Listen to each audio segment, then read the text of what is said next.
Hey there guys, so today I'm going to be giving you my review of the remake of The Lion King. Now, remember how I said in my Spider-Man Far From Home review and in the description of that I put down, I am working on my Stranger Things Season 3 review.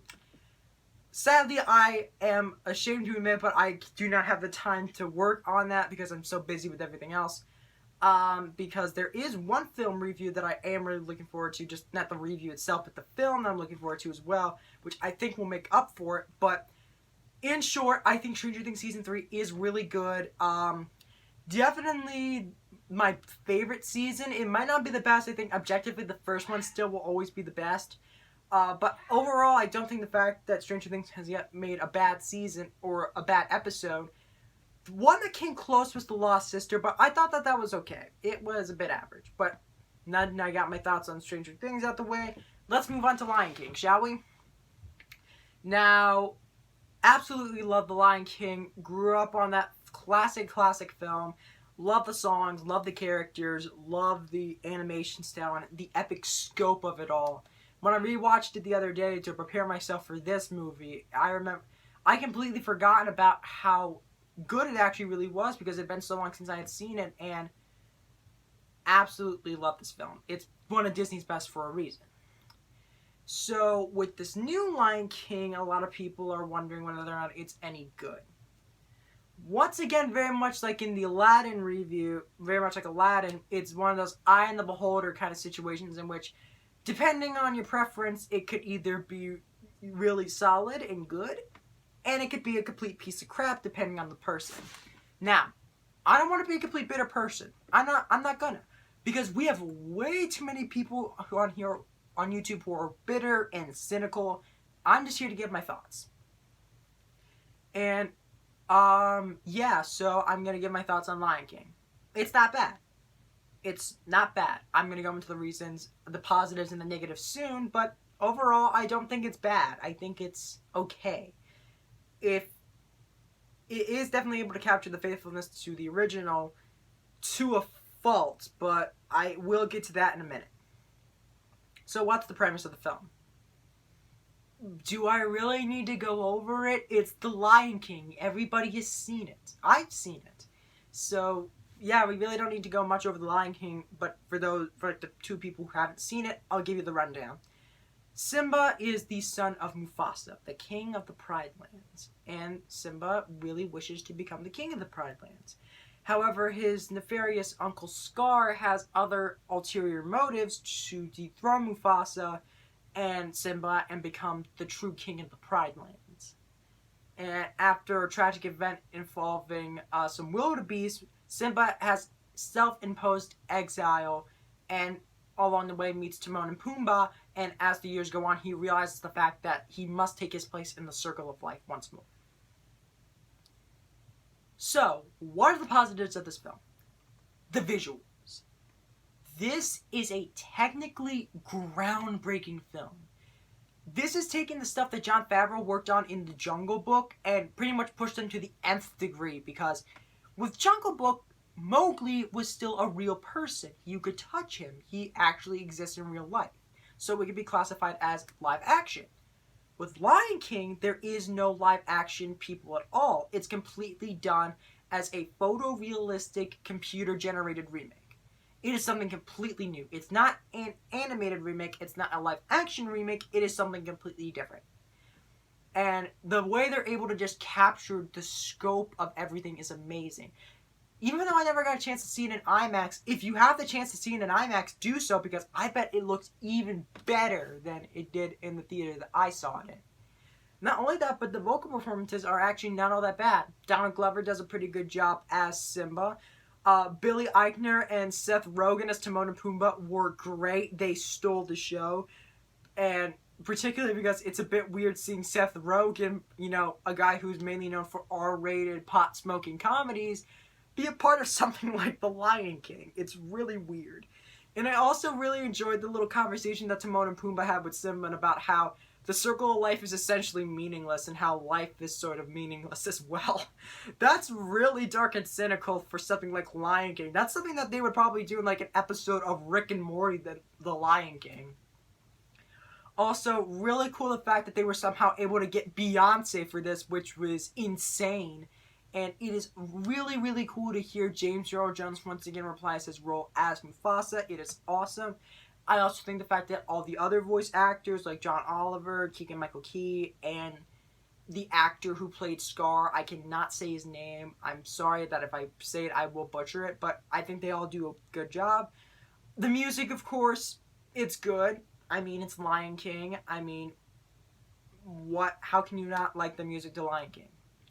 But there's always, like, I'm gonna, like, see a comment and it's like, well, I'm actually probably, like, the one person that actually does not like the music for Lion King, and here's why, and blah, blah, blah.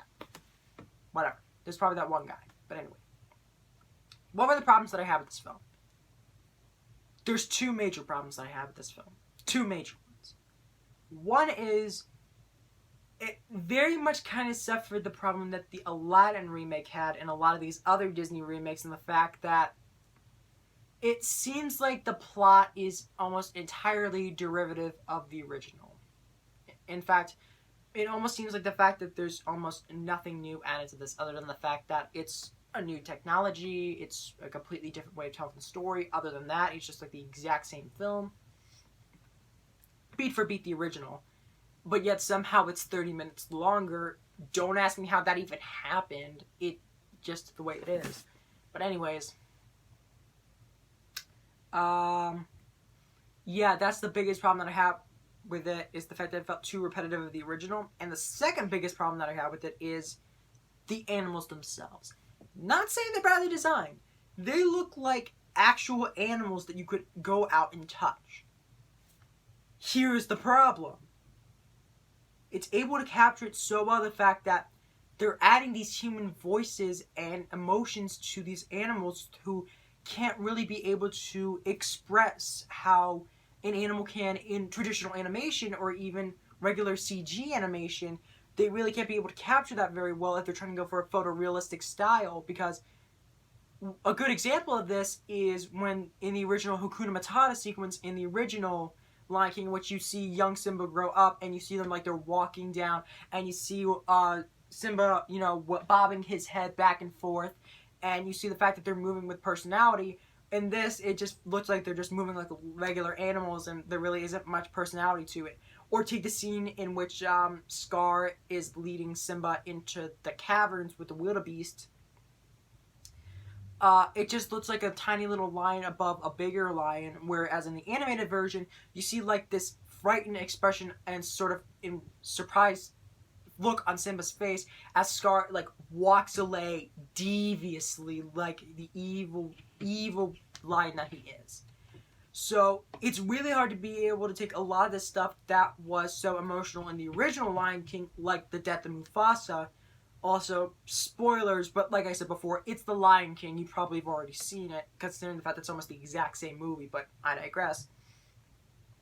You don't feel as much for it as you did in the original, because it's really hard to be able to connect with these lions and these animals, because their facial range of emotions isn't great, because they're animals. They can't really emote very well. That's what makes them so interesting, is the fact that you have no idea what an animal is truly emoting. But for the purpose of this film, you need to actually be able to see the expression of emotion on their face and hopefully capture some personality with the way that they move. But sadly, that is not the case with this film. But yeah. In the long run, The Lion King I think it does less harm than it does good. I think it does more good than harm. I'd say it's a nice way to be able to introduce younger kids who haven't seen The Lion King yet to something like this. And it's also a step in how far we've come in computer-generated imagery. The fact that we can be able to photorealistically complete actual animals is insane. And yeah, it's actually really cool, the fact of all the really cool talent that this ended up bringing. So, yeah. Final thoughts. The Lion King is a technically groundbreaking film that has good vocal performances and good music. It just so happens the fact that it's a bit repetitive of the original, and it just feels like the fact that it doesn't capture as much the emotion, or better yet, the soul of the original Lion King. So, with the original Lion King, I would give it a 9. It's one of the best Disney animated films of all time. With this, I'm giving a 7.5. It is good. It's just simply not as great as it could have been, and it does feel a bit unnecessary. So, yeah, that's the conclusion of The Lion King, and it's probably going to be like the last of these Disney live-action remakes I might do. I might change my mind as the months go on, but I honestly feel burnt out at this point because it just feels like the exact same film over and over and over again, which is ridiculous. Mulan might look cool, but then again, not entirely too sure. But, yeah. That's my review of The Lion King. So, tune in next time for the next film I'm planning on covering for this channel. And that happens to be the latest film from Quentin Tarantino, Once Upon a Time in Hollywood. So, stick around for that. Coming really, really soon. And like I said in the opening, I am sorry the fact that I couldn't do a Stranger Things review for season 3, but overall I really did like it. I did enjoy it. Personally, it might be my favorite season, but objectively the first season still might be the best, but then again I don't know for sure, because when you binge watch all these seasons it's very hard to, judge which one is better than the other. But yeah, that concludes my video for today of my review of The Lion King. So yeah, as always, stay gold.